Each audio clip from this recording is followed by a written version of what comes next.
Halo semuanya, kembali lagi saya di sini dengan Tian, dan hari ini kita akan belajar tentang gastronomi molekuler. Nah, jadi apa sih gastronomi molekuler itu? Gastronomi molekuler adalah studi ilmiah cabang gastronomi di mana kita mempelajari tentang transformasi fisiokimiawi pada bahan pangan dan fenomena sensorik yang terjadi saat kita mengkonsumsi bahan tersebut.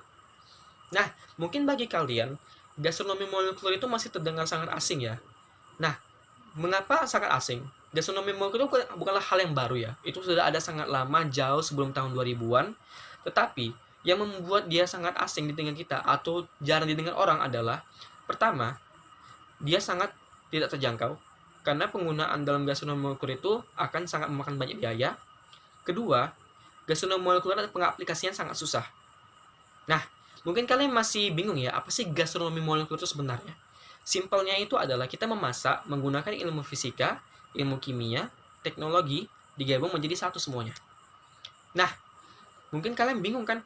Nah, kenapa sih kita masak harus pakai ilmu fisika segala, ilmu kimia segala, pakai teknologi, masa yang masak aja? Nah, seperti yang tadi saya bilang, gastronomi molekulernya adalah fokus pada transformasi fisiokimia pada bahan pangannya, alias adalah cara kita memasak, mengolah bahan tersebut, dan fenomena sensorik saat kita memakannya, alias apa yang kita rasakan saat kita memakannya. Nah, fokusnya di situ.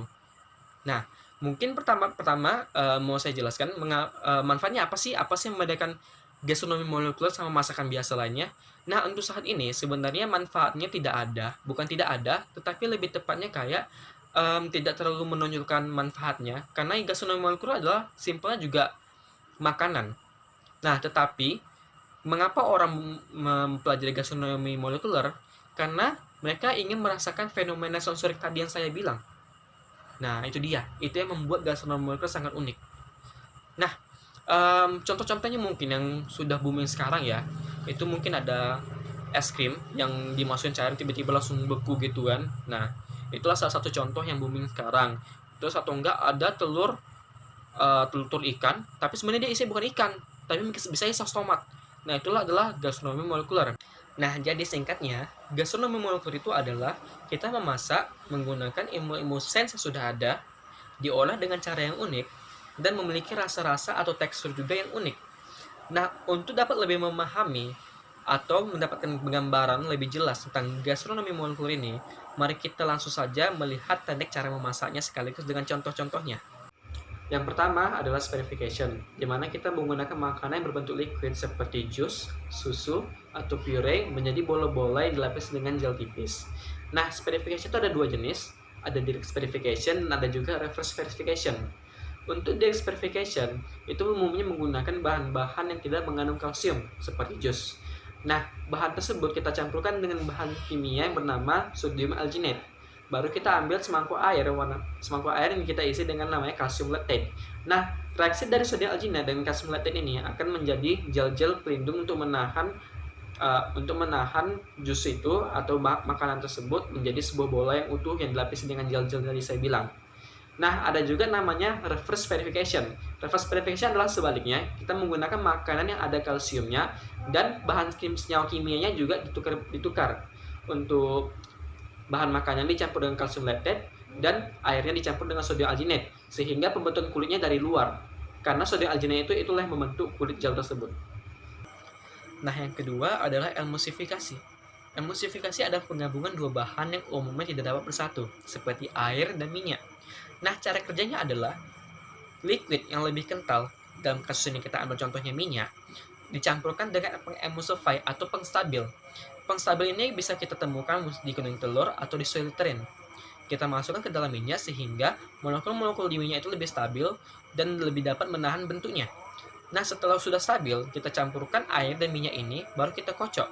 Dan hasil kocokan ini akan membentuk ruang-ruang udara yang akan dipenuhi minyak dan tersebar rata dalam semua sedikit air tersebut, sehingga nampak tercampur. Nah, itulah namanya emulsification. Contohnya bisa kalian temukan dalam emulsification adalah pembuatan mayones dan pembuatan saus-saus yang umumnya menggunakan air dan minyak. Nah, yang ketiga adalah flash freezing. Flash freezing adalah di mana kita membekukan makanan dengan instan. Umumnya kita menggunakan liquid nitrogen yang suhunya dapat mencapai minus 191 derajat, sehingga dapat membekukan apa aja dengan instan. Nah, Untuk liquid nitrogen ini kita sudah sering nengok dalam kehidupan sehari-hari dan sudah mulai banyak dilihat orang, itu banyak digunakan dalam pembuatan es krim. Nah, yang keempat adalah sous vide. Sous vide adalah teknik di mana kita memasak sesuatu dengan durasi yang sangat panjang, dengan temperatur yang sangat rendah, sehingga menciptakan daging dengan tekstur yang tidak banyak berubah, dan suhu luar dalam makanan sama. Nah, umumnya adalah kita menggunakan kantong plastik, kita masukkan daging, baru kita vakum supaya tidak ada udara lagi dalamnya, baru kita masukkan ke dalam air yang yang sudah mendidih, yang sudah diatur sedemikian suhunya dengan suhu yang sangat rendah untuk air yang mendidih, atau mungkin bisa kita sebut sebagai simmering. Kita masukkan dagingnya dan kita masak dengan waktu yang sangat lama. Karena suhunya sangat rendah ini, maka masak daging sangat lama. Tetapi efek yang dihasilkan dari sous vide ini adalah, pertama, tekstur dagingnya tidak banyak berubah, sehingga mirip dengan daging yang teksturnya sangat lembut seperti waktu mentah. Bukan berarti tidak matang, tetapi memiliki tekstur yang lebih lembut daripada biasanya. Baru, suhu luar dalam adalah sama, sehingga kita tidak perlu takut jika dalamnya tidak matang atau luarnya terlalu matang. Nah, yang kelima adalah jellification. Nah, jellification ini mungkin bagi kita orang Indonesia sudah sangat umum ya. Itulah pembuatan agar-agar. Tetapi, dalam jellification ini adalah agar-agarnya tidak hanya dibuat dari air, tapi kita masuk kepada bahan-bahan lainnya. Seperti kita ambil jus atau kita ambil ekstrak sari buah misalnya.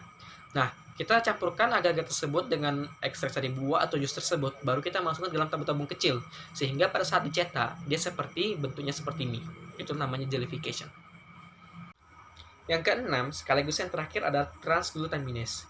Transglutaminase adalah lem daging. Iya, kan tidak salah dengar, lem daging. Nah, maksudnya lem daging di sini adalah kita menggabungkan dua daging menjadi satu. Misalnya kita ingin daging ayam dan daging sapi jadi satu yang bagian utuh. Nah, namanya lem daging, apakah berbahaya untuk dikonsumsi? Tidak. Transglutaminase itu adalah sebuah enzim yang umumnya ditemukan dalam tanaman, hewan-hewan, dan bahkan dalam diri kita sendiri. Jadi itu tidak berbahaya, tetapi kan jangan langsung makan. Pada saat penggunaannya kan biarkanlah dia menetralisasi dirinya sendiri. Nah, jadi dua daging yang awalnya berpisah bisa menjadi satu bagian, sehingga kita bisa bikin pola daging untuk dimasak. Nah, itulah teknik-teknik gastronomi molekuler yang sering digunakan pada zaman ini. Nah, jadi aneh ya gastronomi molekuler itu ya. Kita masak tapi pakai senyawa-senyawa kimia, terus pakai enzim-enzim, masak sampai berhari-hari gitu kan. Nah, tapi itulah gastronomi molekuler dan itu sudah mulai berkembang di zaman ini. Nah, cukup saja pembelajaran untuk hari ini. Jangan lupa like dan subscribe-nya. Sampai jumpa di pembelajaran selanjutnya.